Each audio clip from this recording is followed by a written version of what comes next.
და არავინ არ დასახელებულა ჯერ საერთოდ ამას თავისი დრო ეს ისე გააკეთეს ალბათ ამაზე არ მეთქვა. ნიქოზისა და ცხინვალის მიტროპოლიტმა ამ სიტყვებით დაადასტურა, რომ თუ წმინდა სინოდის რომელიმე წევრი მას პატრიარქობის კანდიდატად წარადგენს, ის ამ პასუხისმგებლობაზე უარს არ იტყვის. მეუფე ისაია ჭანტურიამ ამ ქადაგებით თქვა, რომ ის კანდიდატურას არ მოხსნის. ნიქოზისა და ცხინვალის ეპარქიის წინამძღვარი არის ერთ-ერთი რეალური კანდიდატი, ვისაც უწმინდესის ტახტზე მომავალ პატრიარქად მოიაზრებენ. ისაიას უმაღლესი ჯილდო ბრილიანტი ის ჯურისტარების უფლება ილია მეორე მიანიჭა. მღვდელმთავარი ამბობს, რომ ახლა ყველაფერი უფლის ნება. ერთმა სასულიერო პირმა მომწერა ყოველდღიდან როგორ ნოცულობთ რომ თქვენ თვითონ თქვენ რომ გახდეთ და იმას ვაშუქე რომ ესე იგი მაგალითად მოდოცულობთ რომ ვინ გახდეს და ვინ არ გახდეს ილოცეთ იმისთვის რომ როგორი არის ღვთისნება. უფისნება როგორი არის ეს არის თავარი.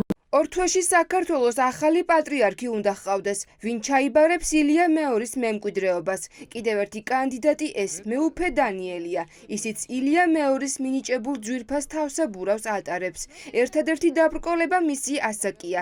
ის მაისის ბოლოს 71 წლის გახდება. თუ მართვა გამგეობის დებულების ამ ჩანაწერმა მას ხელი შეუშალა, მაშინ ვინ გახდება მისი რჩეული. ირკვევა, რომ იმერეთის ეპარქიის წინამძღვარს განსაკუთრებული კავშირი აქვს მეუფე ისაიასთან. წლების წინ სწორედ მიტროპოლიტმა დანიელ დათუაშვილმა შეასრულა მეუფე ისაიას ნათლობა. ვინც არ უნდა იყოს, ყველა არის პატრიარქის გზის გამგზელებელი და იქნება ის, ვისაც ღვთისნება, როგორიც იქნება, ის იქნება კანდიდატი. თქვენ თუ გყავთ რჩეული? ამ თემაზე ჩვენ არ ვსაუბრობთ. თქვენი ასაკი შეგიწყობთ ხელს რომ წარადგინოთ თქვენი კანდიდატი? ამ თემაზე არ ვსაუბრობთ. ეს არ არის საჭირო ამ თემაზე საუბარი. მართვა გამგეობის ამ მკაცრ დებულებაზე ანდრია ჯაღმაიძემ ილაპარაკა. ის საპატრიარქოში მეუფე შიოსთან დაახლოებული ფიგურაა. ამიტომ არსებობს ალბათობა, რომ ასაკის გამო მეუფე დანიელი დაბლოკონ. საპატრიარქოს წარმომადგენელი სასულიერო პირი ადასტურებს, რომ საეკლესიო კრებაზე კრიტერიუმებით იხელმძღვანელებენ. ჩვენ მიჩვეული ვართ სახელისუფლებო არჩევნებს, სადაც ვნებათა ღელვა ამა თუ იმ პოლიტიკურ პარტიებთან, კანდიდატებთან დაკავშირებით და აი ეს პროცესები, რომელსაც მიჩვეული ვართ და ჩვეულია, არ უნდა გადმოვიტანოთ საეკლესიო სულიერ ველზე. ჩვენი ადამიანური შფოთის გარდა არაფერი ნამდვილად არ იგრძნობა ეკლესიაში, რომ ვინმე რამეს ცდილობს. ველი სინოდი რომ ჩატარდება, იქ მოხდება ინტერპრეტაცია სწორი, პროფესიონალური ამ მუხლების, ვინ რა საკმაყოფილებს და როგორ წარიმართება. არ გამოკვეთილი არანაირი კანდიდატი, არავის არ უნდა წარუდგენია. როცა მოხდება წარდგენა, ყველანი ერთად გავიგებ. არავის უფლება არ აქვს, რომ იმის რამე მოუწოდოს. არის არჩევნები და ეს არის წმინდა სინოდის გადასაწყვეტი. წმინდა სინოდის გადაწყვეტილებაში ჩარევის შესახებ დღეს ღიად ილაპარაკა მეუფე იაკობმა. ბოდბელი ეპისკოპოსი ემუქრება ყველას, ვინც სასულიერო პირების დამოუკიდებელ გადაწყვეტილებაზე ზეწოლას ახდენს. გავლენიანი მთავარ ეპისკოპოსი ამბობს, რომ ყველას სახელი იცის, ვინც სახელმწიფო უსაფრთხოების სამსახურიდან მღვდლებს უკანონოდ უსმენს და უთვალთვალებს. ქრისტიანმა ადამიანმა მაგი დაიწყოს, ხო? ეს საერთოდ მაგი ნიშნავს, რომ ქრისტესგან გაშორებულია. არჩევა ხო ხდება, სული წმედით ხდება, ხო? მერც არ ვკადრებ იმას, რომ ამას დაუჭირეთ, ხარ იმას დაუჭირეთ. ვიცი მე, ვინც უნდა ავირჩიო. არც ფაილები მაინტერესებს და არც ვინც გვისმენს რა, თორე ვინც გვისმენს, იმასაც მოკიდებ ხელს და გვარების ვიცით, ყველაფერი ვიცით, ხო? ერთმა თავიც მოიკლა, მოხედავ. მომავალ პატრიარქს არც ვიწრო ადამიანური კრიტერიუმებით აირჩევენ, არც საგარეო პოლიტიკის შეფასებით. ეს განცხადება დღეს მეუფე საბა გიგი ბერიამ გააკეთა. სამტრედიისა და ხონის მიტროპოლიტის ქადაგება იძლევა იმის თქმის საშუალებას, რომ მისი საკვირაო გამოსვლის ადრესატი სავარაუდოდ მეუფე ისაიაა. პატრიარქის გამორჩევა არ ხდება იმ პირობებით, ვინც ხელი და ბერი დადასდა იმ ბანკანით. არ ხდება იმ შედარებებით, ვინ მეტად შეაგინებს რუსეთს და ამბობს და შეაგებს ევროპას აპირით. პატრიარქობა ყველას ეს არის გამორჩეულობა, განსაკუთრებულობა. პატრიარქის არჩევის გარშემო გაჩენილ ნებათა ღილვას არ იმჩნევს საპატრიარქო ტახტის მოსაყდრე მეუფე შიო მუჯირი.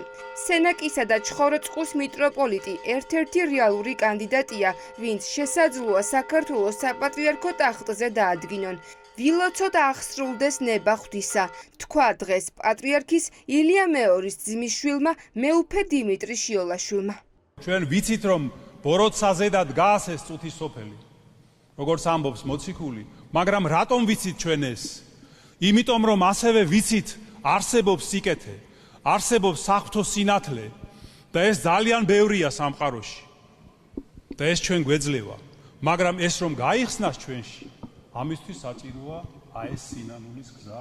წმინდა სინოდი დაადგენს აი ამ ძირძველ, აი ამ ღვთივკურთხეულ საქართველოს საპატრიარქო ტახტზე მომავალ პატრიარქს. ვილოცოთ, რომ ყოველივე სიკეთით, მშვიდობით, ღვთისმადლით და წყალობით აღსრულდეს ნება ღვთისა. მე ვქრა თქვენ თუ გყავთ რჩეული არანაირი კომენტარი არ იქნება. რა მოლოდინი აქვს ეკლესიის მრევლს. ხალხი ფიქრობს, რომ წმინდა სინოდის გადაწყვეტილებაში ხელისუფლება არ უნდა ჩაერიოს. მათთვის მიუღებელია სუსი, უსმენდეს, უთვალთვალებდეს მღვდელმთავრებს. ყველაფერი ახლა სინოდის გადაწყვეტილებაზეა დამოკიდებული, ამბობს ილია მეორის სტიქაროსანი არია მორჩილი. წინასწარ როგორ შეიძლება დასახელდეს, როცა ეს კენჭისყრით ხდება, არჩევით ხდება და საკმაოდ ასე ვთქვათ დიდი მოსამზადებელი სამუშაოები სჭირდება, როგორც ნებისმიერ არჩევნებს ყველა ქვეყანაში.